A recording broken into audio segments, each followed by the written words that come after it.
I've been making my coffee right. I've been making my coffee in the night. I got my half and put it right in. Oh, and then I'm gonna drink me some more again.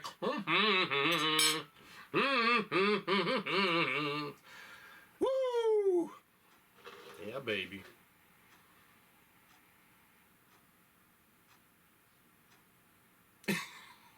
I didn't lost to say anything. Fresh, hot Javelia coffee in a little cup. Just their plain. It's so good. It's so good. I'm coming down. I'm coming down, man. Coming down, man. I'm coming down.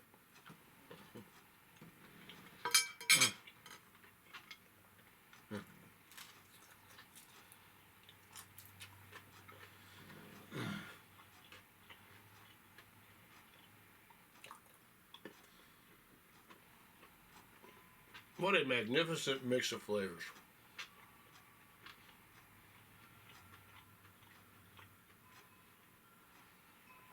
It has been a long time since I had bacon and grape jelly on toast together like this.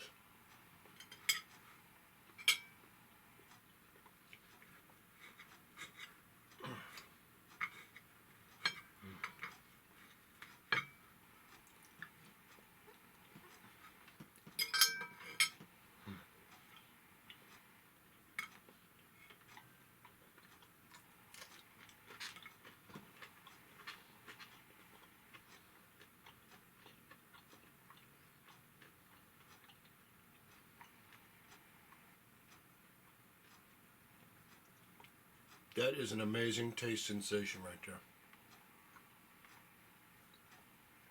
This reminds me of the maple bacon donuts that a place called Texas Donuts sells in Lorton, Virginia. There's a place called, right off of the Lorton exit, there's a place called Texas Donuts.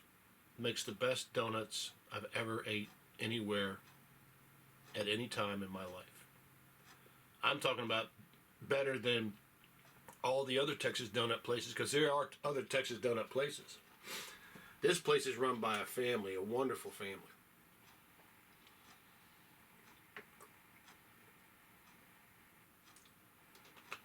And I think they get into that shop at probably 3:30 in the morning. They start cooking their donuts. And in the morning, you got to get there in the morning, because they cook their donuts for that day in the morning, and they don't overproduce. They run out. But that eclair donut with that custard in it, and they put the custard in, they got the little injector thing. It's hilarious. But those donuts are so good. Oh my God. And the people are so nice. And it is just a refreshing place to go. Buy some donuts. They got good coffee, which is, it's kind of Starbucks based, but not Starbucks based. It's got that kind of quality coffee flavor, but it's not overbearing. You know how sometimes Starbucks coffee, you can't even drink the shit. It's so strong. Just a wonderful place. And my problem is when I go there, I'll get probably 3 of the eclair donuts with the chocolate icing on top with the custard cream in the middle, and then I'll get 2 of their apple fritters, and then I'll probably get 3 of some other donuts. That's just me. You know? Oh my God, they're so good. Their donuts are so good, and they're so nice. They're just a wonderful family that runs that place. It's just a great place. Texas Donuts. Just off of Lorton, I-95 exit of Lorton. You just go down. If you're heading south, you come off of the Lorton exit and you take a right, and then you go down. You'll see a Burger King up in this little strip mall. It's only like a quarter mile down the street. And you drive past the first light, and then you take a right into the little shopping mall, it's a little strip mall there, and you'll see the Burger King. You go around the Burger King, and they're about midway up Texas Donuts. God, what a place. Ooh. Mm. Mm.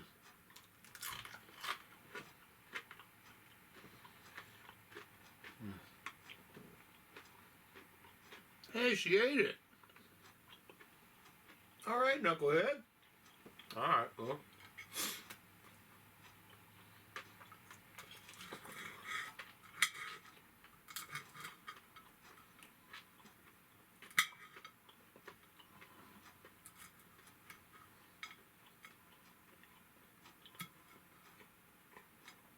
When I'm done with my piece of bacon, I'll put this whole plate in the floor. She can lick the plate too, because there's some egg on it and stuff like that. I'll put this over here where she can see, like that. Sometimes I don't know if she sees well, because she looks at me.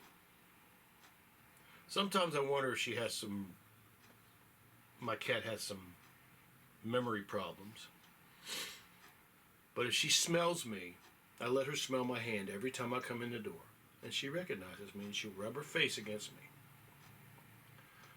And she'll do that like 5 times. And what that does is that reinforces it to her that I'm her friend. I love that little knucklehead.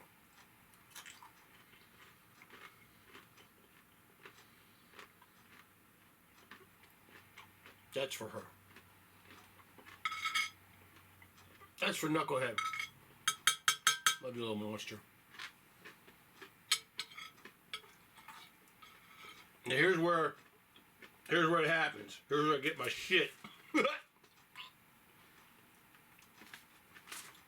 I'm not gonna let you get all over me. Nope, not gonna do it. Alright, here's that.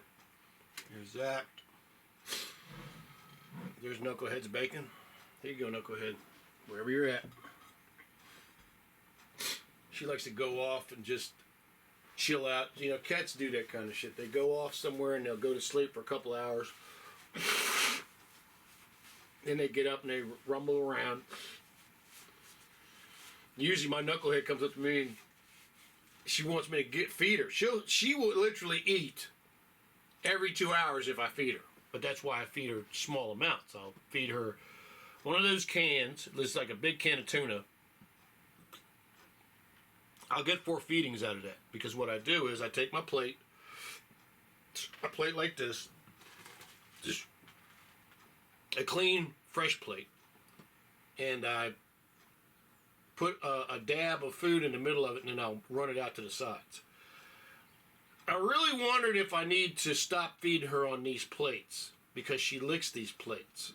And I'm thinking maybe I should just use regular ceramic plates that have no, when they lick, there's no way they can get a polymer out of the plastic. I think I'm going to start doing that. I think I'm going to just start using my plates here and just wash them. And I just want her to have every chance she can to get better. This shit with their skin being irritated and she licks her fur off pisses me off because it's not supposed to be happening. She's the first cat I ever seen doing that shit.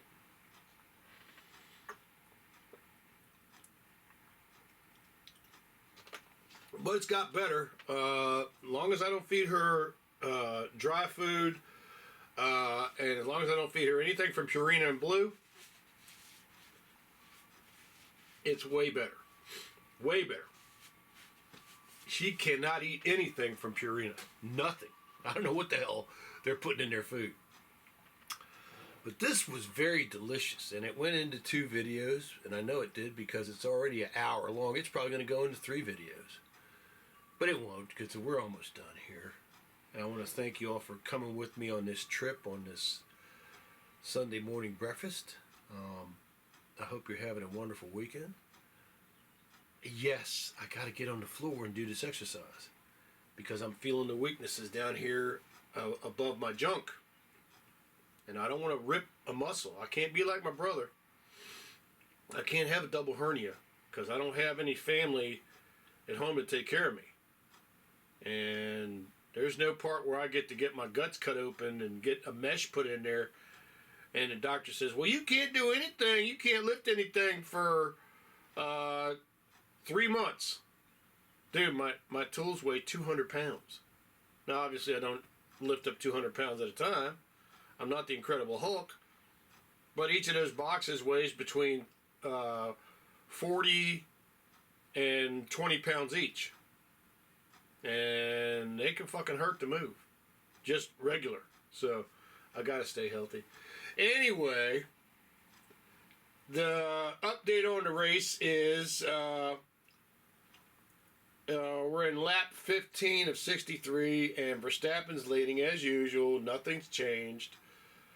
Norris is behind him, Leclerc is behind Norris, and Piastri is behind Leclerc, and it's all staying pretty much exactly the same, and this is probably how the race will end, which is terrible. I have to say it's terrible because it's a ridiculous way to run a racing series, because it's not a racing series, you know. It's Verstappen goes out in front, and everybody else just drives behind him. But this is how Formula One's been for decades now, since one of their greatest racers ever died, a guy named Ayrton Senna. After that, it seemed like every 5 years we had one team that won everything. And then the next 5 years we had one team that won everything. And the next 5 years we had one team that won everything. Anyway, who cares? I had a wonderful breakfast. And I thank you for being here. I hope you're having a wonderful Sunday. I do encourage you to fast, to investigate fasting. Look at YouTube. Look at the videos by Dr. Jamnadaz and Dr. Sten Ekberg about fasting. They will tell you everything you need to know about fasting. You don't have to listen to me. Fasting will save your life. Number 2. The medical community has nothing to do with autophagy, which is the number one driving factor in fasting that helps save your life. Autophagy is when you don't eat for several days and your body starts going through itself, finding damage, finding plaques, and what it does is it dissolves the building blocks in those plaques to use as fuel in the body. And what this does is it actually repairs the damage that you're suffering. It reduces inflammation. It strengthens your blood vessels. Think of the blood vessels in your eyes, how small they are, how constricted they are. And if you're ingesting food continuously, you're constantly putting products in your blood that over time will start building up. And what they do when they build up is they block off the little tiny capillaries that feed the skin cells, the skin cells, the surface cells that your eyes are made of. So your eyes start deteriorating. What fasting does is it goes after that. The longer you fast, the more benefit you'll have. But fasting is not harmless. You have to be serious about it. You have to be careful because fasting can kill you. It can. If you're diabetic and you're fasting and you're not watching your blood sugar, it can kill you. If you are taking medicines, fasting will intensify the effect of all your medicines. So you have to be careful and you may have to trim back on your medicines. This is where it's very important to consult with a quality, rational doctor about your fasting. And I do qualify that. A doctor who will listen to you and help you.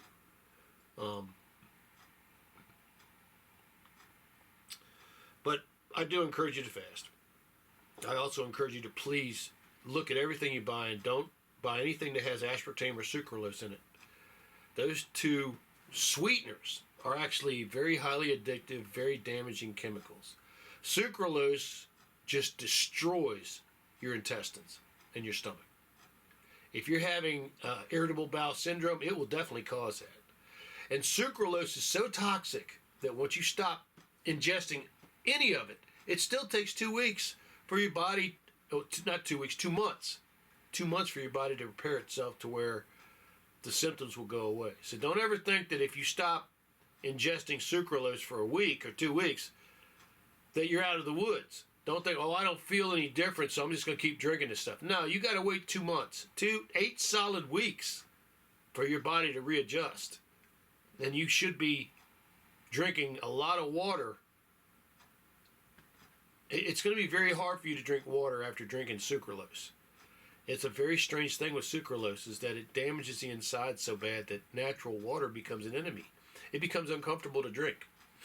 Now, the sucralose, the bizarreness of the sucralose is that you can drink that until you die. And you will die. Because what it'll do is it'll damage your intestines and stomach so badly that you don't want to ingest any water. And you'll dehydrate. And then you'll die.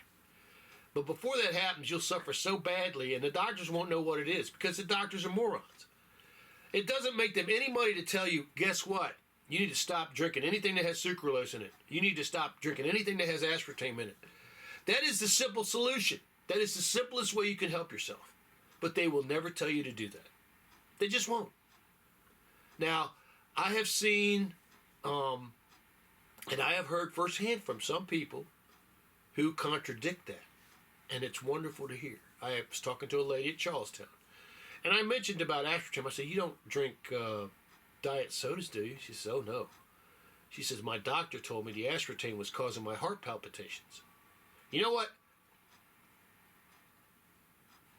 If that was the motivation to get her to stop putting artificial chemicals in her body and it worked, God bless that doctor. So anyway, you need to know that the stuff that's in our foods that is not natural is killing us. So you got to be aware of that. You know, it's just like the bacon that I ate today. They're talking about nitrides that they use to cure it can cause cancer.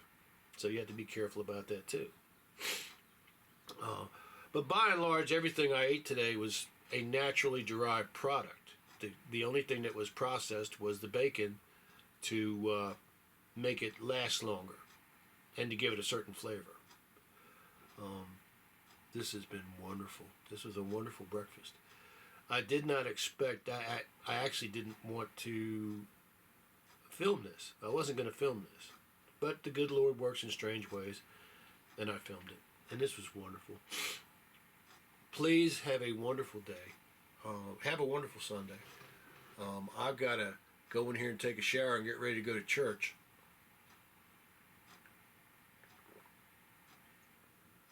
Because at 1 o'clock I got to show up at this church and I got to receive the word of the Lord. And sing a couple of songs in appreciation of God and be around people who love the Lord. And you know what? That's pretty awesome. You know what?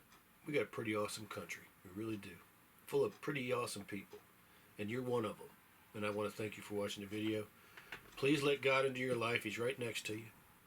He loves you no matter what. Don't ever let nobody ever tell you that God doesn't love you, because He does love you. He didn't put you here to suffer. He put you here to live a good life and to spread some joy in this place. And you can do that no matter what. You know, have a smile for somebody, open a door for somebody. Just show a little bit of joy in bumping into people, you know. And take care of yourself, okay, folks? God bless you. Remember, God loves you. And we will see you on the next video. Peace.